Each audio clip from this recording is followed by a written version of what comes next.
2009 সাল থেকে লিডস 8-এর বাংলাদেশ সেন্টারটি বাংলাদেশিদের পূর্ণ মালিকানায় আসার পর থেকে ম্যানেজমেন্ট কমিটি স্থানীয় বাংলাদেশিদের নিয়ে বিভিন্ন আর্থিক, সামাজিক এবং শিক্ষণীয় পদক্ষেপ গ্রহণ করে যাচ্ছেন।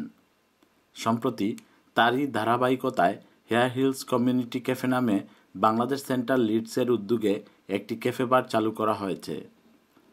স্থানীয় কমিউনিটি লোকদের মধ্যে কিছু সংখ্যক জব সৃষ্টি করা এবং ক্যাফে বার থেকে আয়কৃত অর্থ সেন্টারের বিভিন্ন উন্নয়নমূলক কাজে লাগানোর উদ্দেশ্য নিয়ে কিছু সংখ্যক উদ্যমী তরুণ ভলেন্টিয়ারিলি প্রতি সোমবার থেকে শুক্রবার সকাল 10টা হতে বিকেল 3টে পর্যন্ত সেন্টারের মেইন হলে ক্যাফে বারটি খোলা রাখবেন।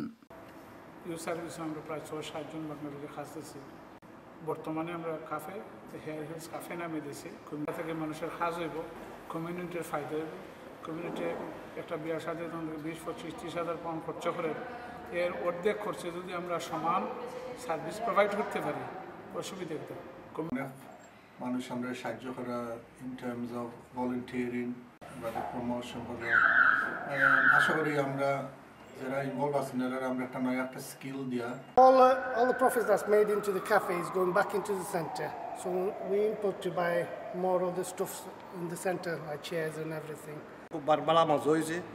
আর ইনি একটা ফান্ডিংয়ের লাগে একটা সেন্টার লাগে করা, আমরা অন্তত খুশি আর বালা খানিও আর বালা জিনিসপত্র যেটা আছে আমরা খাইয়ে খুব একটা হয়েছে, আনন্দ লাগছে।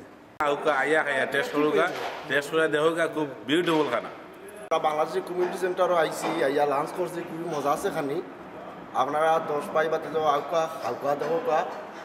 আর কমিউনিটি সেন্টারও যদি একটা উন্নতি হয় ভালো হইব। আজকে খানি খাইছি, খুবই ভালো লাগছে। আর আপনার সকলেও আইয়া খাইতা। লিডসের বাংলাদেশ সেন্টার থেকে Mohammad Zakaria, channel I news.